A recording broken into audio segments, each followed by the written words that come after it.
campfire, a source of many wondrous childhood memories for me and many others.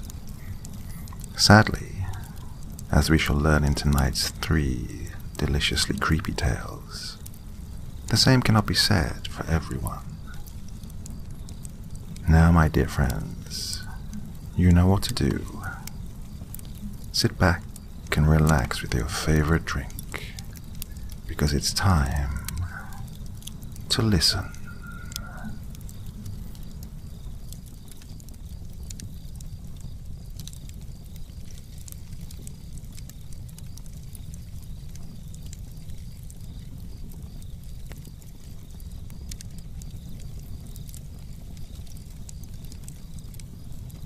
Summer camp was a memorable part of my childhood, but most memorable was that summer of '72. It was my last summer as a kid. I just turned 15 and was looking forward to starting high school in the fall with the older teenagers. Camp Tonkawa was located in the thick forest of East Texas, about 43 miles from my home. There was nothing really exceptional about the camp. It had the standard amenities: a lake, lots of woods to explore, an archery and rifle range, and a nature preserve. The thing that was exceptional were the 3 leading counselors. Mr. Rivera was a would-be jock and was in charge of organizing sports and running the archery and rifle ranges. Mr. Holloway led arts and crafts and taught camping and outdoorsmanship. But the counselor I remember most was Mr. Blackburn. He was kind of a brainiac and maintained the nature preserve. He also taught us about the flora and fauna around the camp, but was particularly interested in bugs. He'd been a doctoral candidate for several years before and studied insects in the Amazon basin.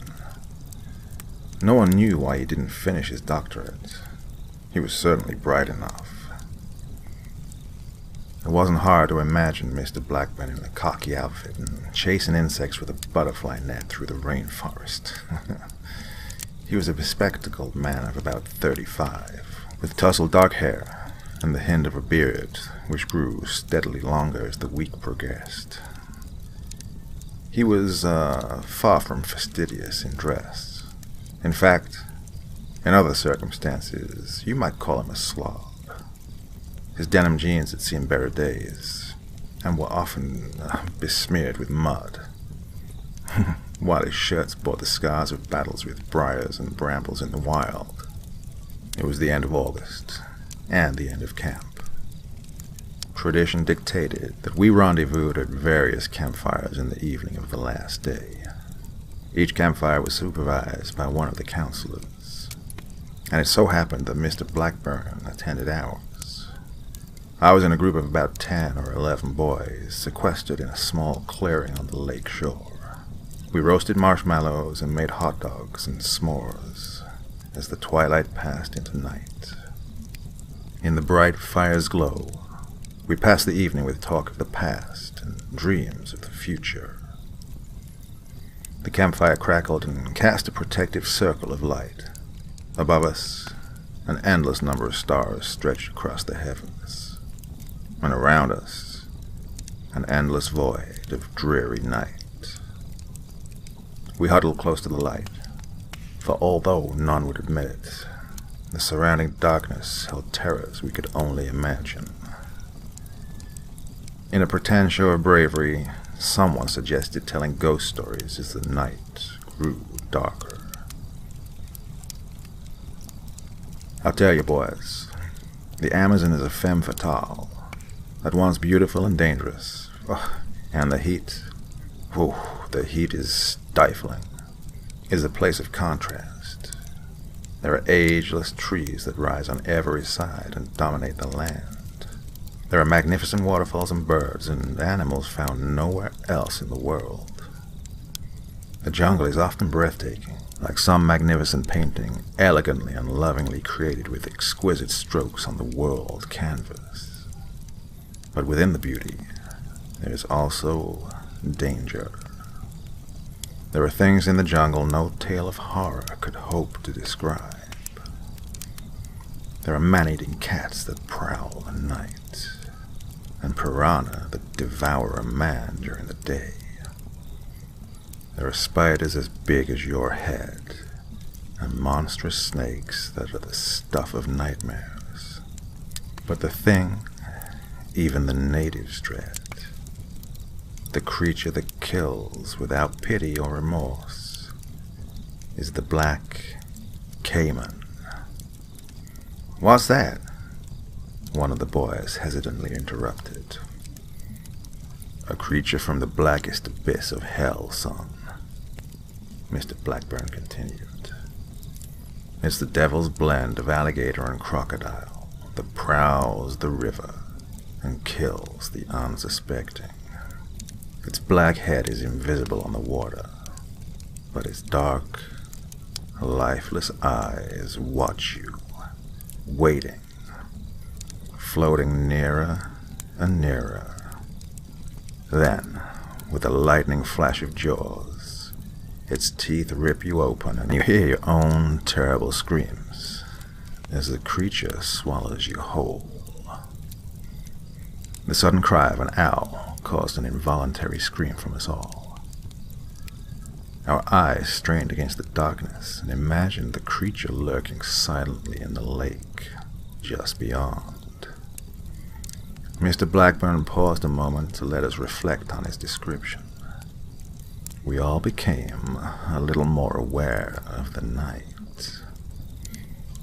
We stopped at one of the local villages to trade for food and water, and heard the stories of a monstrous black caiman the natives call Rio Morte. It means river death. Few have seen the creature and lived. "You know, boys," he added, "the river people say the jungle keeps its own. They believe that when the jungle takes a life, it leaves Hanatu. That means the ghost who walks. They're the spirits that have neither grave for rest nor fulfillment of earthly purpose. And so, they wander the earth for all time. They are drawn to the living, for they feel the energy of life that has been denied them. They long for the warmth of another human being, but feel only the cold of premature destruction. The river people respect Hanatu. They fear only Rio Morte." Loaded with supplies and information, we set out again on our journey down the Amazon. Carlito and I fruitlessly searched the river banks for the elusive butterflies, then continued downriver. It was late afternoon and the sun had already disappeared behind the forest canopy. Dark shadows fell across the river as daylight surrendered to the encroaching night. As we slowly paddled our inflatable launch, we had the vague, uneasy feeling of being watched. The dark Amazon waters meandered through the jungle, and we became acutely aware of the sounds of the approaching night. Suddenly, behind us, there was a splash. We both looked, but only saw turbulent water near the riverbank. Then Carlito saw the thing in the dim afternoon twilight. That huge dark head and black eyes protruding from the river. "Rio Morte!" Carlo cried. "Rio Morte!" I drew my pistol and fired at the beast, but the bullet glanced off its thick hide, and the creature disappeared beneath the water. We searched the inky river in vain, and suddenly a vicious blow struck our boat from beneath, and Carlito was thrown overboard. He frantically struggled to climb into the boat, and I grabbed his arm and began to pull. With a sudden thrash of water, Carlito was pulled from my grasp. The beast rolled over and over in the water. I heard Carlito scream in terror and agony, as the river turned crimson and the creature disappeared once more. I paddled feverishly toward the riverbank, but I could see that black head follow faster and faster. With a great splash of water, those huge jaws suddenly ripped into the boat. I was thrown into that murky water and began to swim harder than I ever did before. My heart pounded, and I panicked as I clawed at the precipitous riverbank. That black monster from hell swam closer and closer. I suddenly felt a crushing pain on my ankle. I was struggling, helpless, as I was pulled under the river and breathed its water into my lungs.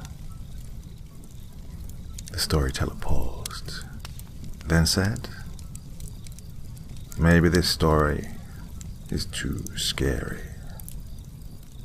Let's finish the story later." Then there was a cry of protest from one of the boys.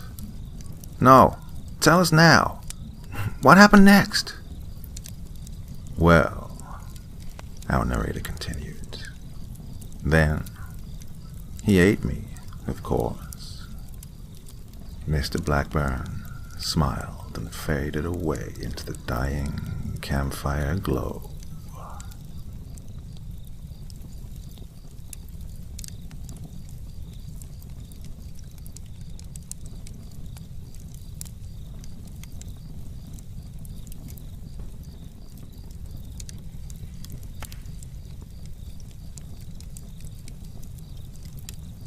There I was, at the front entrance of Camp Slenderwood. The beginning of my 7-day-long prison sentence had begun. I never was into the outdoors. I much preferred staying inside, browsing the internet. The only reason I was there in the first place was because my parents wanted some privacy to, do their taxes. I was almost 18.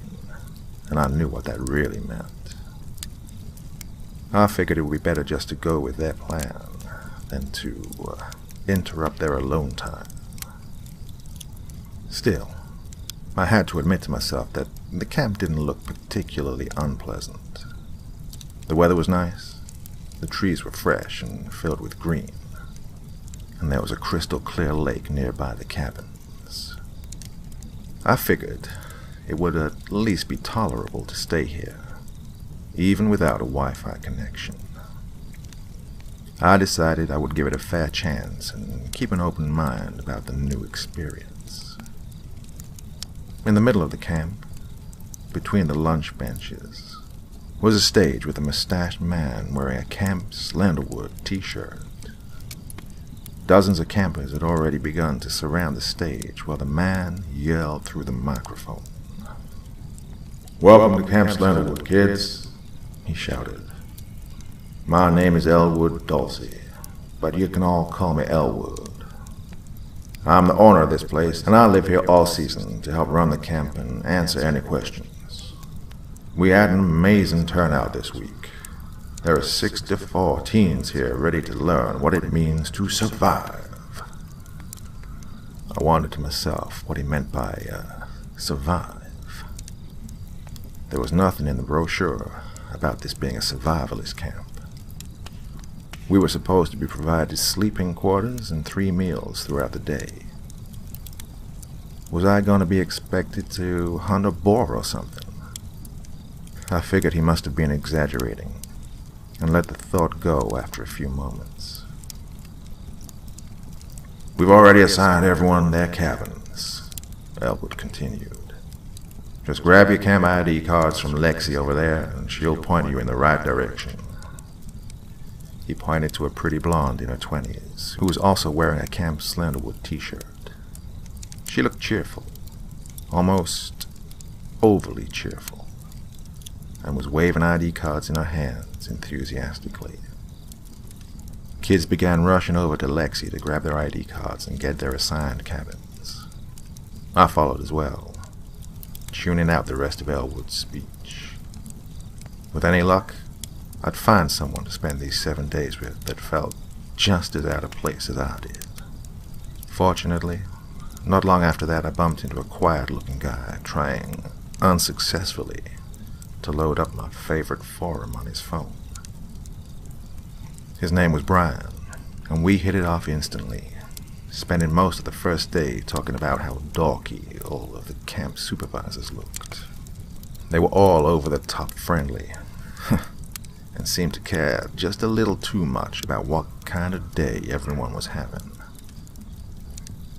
2 counselors had already asked me if something was wrong when I'd not finished all of my Salisbury steak. One of them even offered me cold medicine when I cleared my throat. The only worker who seemed normal was Mr. Todd, the cafeteria supervisor and cook. He wasn't quite as talkative, but at least he didn't constantly patronize us. Brian and I wound up getting separated after dinner. I got to know a few more of the campers at that point, as well as see the camp supervisors put on a show and dance with no background music. When I got to my cabin that night, I was disappointed to see Brian was not in the same one. There were 3 campers inside who apparently were my roommates. They seemed like alright guys, but none of us talked much before going to sleep. I was actually excited about what was in store for the next day. Morning came very quickly, and it wasn't long before I found Brian sitting near the cafeteria. The benches were less full than yesterday, but it was still early. At first I thought most of the campers were still in bed, but by late afternoon it still felt like half of them were missing. I went up to Mr. Todd and asked him if all of the kids had come for breakfast and lunch. Mr. Todd shook his head and plopped a burger on my plate. I couldn't shake the feeling that something odd was going on. Everything felt much more active yesterday. There were only a few people circling the camp's Slendwood puppet show, and even fewer were spread out in the woods area.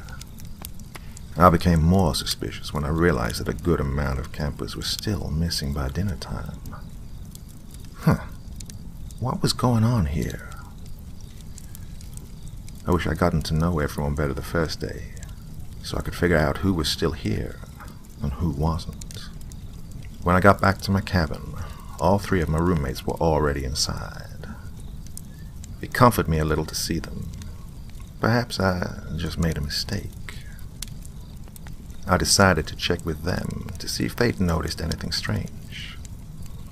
To my surprise, they all shrugged my question off and acted like they didn't know what I was talking about. Was I just making myself go crazy? How could over 30 kids just up and vanish without trace, or without anyone saying something? The thought was ridiculous, and I laughed about it to myself as I fell into a deep sleep. The 3rd day, things got even weirder. I guess my nerves were pretty worked up because I woke a little before daylight. The camp looked much more foreboding under the darkness, the slender trees wrapping around the sky until all you could see was shrouds. Even creepier was the fact that I could see all the camp supervisors standing in a circle outside. I couldn't tell what was going on, but several of them were hunched over awkwardly. The sight was very unsettling, and I quickly hid away from my window so they wouldn't see me. It was at that point I realized that 2 of my roommates were not in the cabin. I'd seen them go to bed that night, but now their beds were fully made and their belongings were nowhere to be found. Out of panic, I woke up my remaining roommate to get some answers. When I told him my roommates were gone, he got agitated with me and said we had no roommates before going back to sleep. When day came, I left the cabin to investigate. Now there are only 1 or 2 kids near the cafeteria, but none of them seemed alarmed in any way. I kept repeating what my remaining roommate had said to me that night. Was he pulling some kind of sick joke on me? The camp supervisors were acting completely normal, but I didn't dare ask him anything. I started asking every kid I could find where the other campers were, and each time they said there were only 16 of us. I couldn't believe what I was hearing. There were definitely more than 16 campers the first day. Elwood had said there were 64. Were they abducting some of us at night? If so, why was I the only one who could remember anything? Something wasn't right here, and I had to figure out what it was. I was beyond relieved to find Brian out by the lake. At least there was one person here who would listen to me. When I got to him, I frantically started explaining everything that I'd seen. The more I told him, the more concerned his expression got. By the time I finished, he was actually sweating, and he had completely lost eye contact with me. "I don't know what you're talking about," he said blankly. "There were only 16 of us that registered to stay. Maybe you just got confused when all the families were here." Brian was staring at the ground so hard, you'd think there was a snake there. My heart sank as I realized that I couldn't trust him anymore. I had never felt so utterly and completely alone. Without saying another word, I got up and left. I was walking in a fog, not even aware of where I was headed. Fear and dread was beginning to take over me. I had to find some place to hide. Eventually, I wandered back to my cabin, where I stayed under my covers for the remainder of the day. I didn't know what else to do, so I laid there helpless until I miraculously drifted to sleep. I wasn't surprised at all when I woke up to see my cabin completely empty. Sure enough, the few campers I managed to track down believed there were only 8 of us. This was way too much for me to handle. My survival instincts were beginning to kick in. I made sure no one was looking, and I darted off as fast as I could towards the exit of the camp. I was surrounded by at least 70 miles of wilderness, but it was better than just waiting to disappear. But they must have been watching me, because I was intercepted within less than a minute by Elwood and 3 supervisors. Elwood had a huge grin on his face and was staring at me with eyes wide open. "Whoa there, little buddy. Where are you running off to?" "I'd sure have hell to pay from your parents if I lost one of my only 8 campers." An impulse told me to fight, but I knew I was outmatched and outnumbered. They started closing in on me, causing me to back up slowly. Suddenly, Elwood stopped. "I know what you need." He smiled ominously at me. "You need to play charades with us. Come on, it's just about to start." Feeling trapped and violated, I reluctantly agreed and followed him to the bench area. I played charades all day, feeling sick as I pushed down my desire to yell for help. I didn't sleep at all that night. I didn't look out of the window either. I didn't think I could handle seeing any more late-night gatherings by my prison guards. When the morning of the 5th day came, I felt hung over from stress. My eyes had sunken in, and my skin felt dry. There were now only 4 campers left, which didn't even make sense anymore. As I got my breakfast, I looked up at Mr. Todd and remembered how he had been the only one I felt was normal.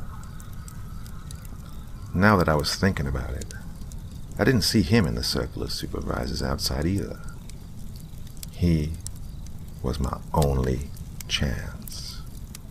So I very quietly whispered to him, "Mr. Todd, please help me. They're gonna take me if you don't do something." Mr. Todd didn't look at me, but I could see him trying hard to keep his composure. His eyes looked like they were slightly watering, and he was shaking. It reminded me of the way Brian reacted when I reached out to him. "If you need to talk, come see me by the lake this afternoon," he responded, after what felt like an eternity. I could tell by the way he said it that he wanted to end the conversation for now, so I quickly headed out to eat. I waited by the lake for the entire day, but Mr. Todd never showed up. I waited until dark, when a supervisor came and escorted me back to my cabin. I felt defeated, and due to not having slept in 2 days, I felt exhausted. I fell asleep within minutes and enjoyed the temporary peace. It was the 6th day now. The week was almost over. I wondered to myself if I would survive it, which made me appreciate the speech Elwood gave the first day. He hadn't been exaggerating when he said I would learn what it means to survive. I knew that if someone made it through this, it would be a miracle. To my disappointment, Mr. Todd was not in the cafeteria serving breakfast that day. The new cook was Mr. Beardsley, and he had never heard of Mr. Todd. It was now down to 2 campers, but what really shocked me was that the only other camper left besides me was Brian. I hadn't spoken to Brian since he'd lied to me.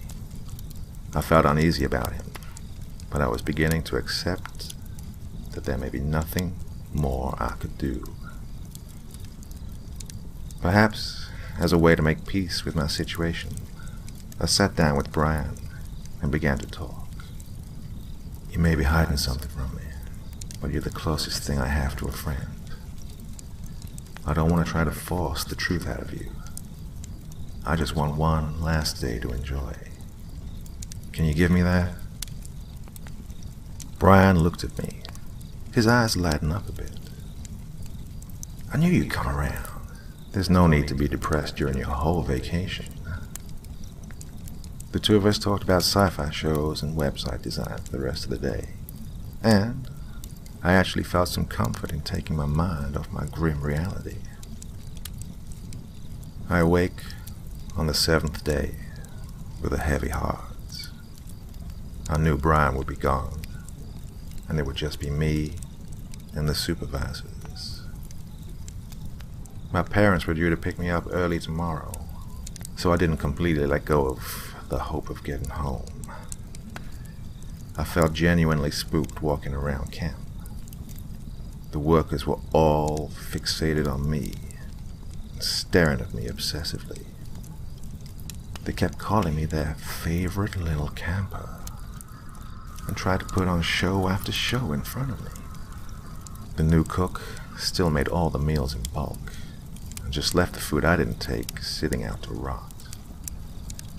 I tried jogging as a distraction, but Elwood would just follow right behind me and compliment me on my form. I was thankful when the sun finally went down and I was left alone in my cabin. There was no way I was falling asleep tonight. I couldn't risk getting abducted like all the others. I started drinking from a mug of coffee that I'd gotten from the cafeteria. I expected to feel energized quickly, but it felt like it was making me more tired, if anything. I drank more to try to wake up, but it only made my eyelids feel heavier. Something was in the coffee. Something was...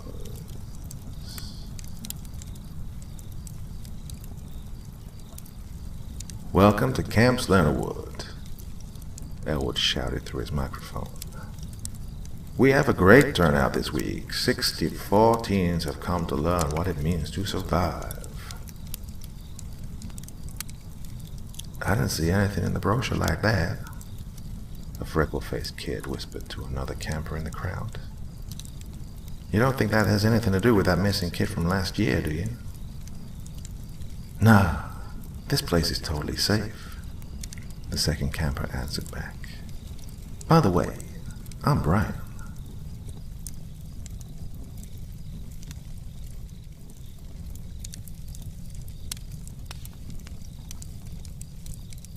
December 10th, 2003. My frozen hands tremble as I fumble to work my little butane lighter. The tips of my fingers are raw and bloodied already, and I wince in pain with every failed attempt to spark a flame.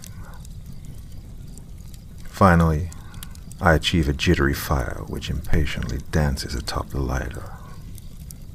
I carefully lower it to my pile of kindling, and the fire cautiously creeps out and spreads until it's a healthy size.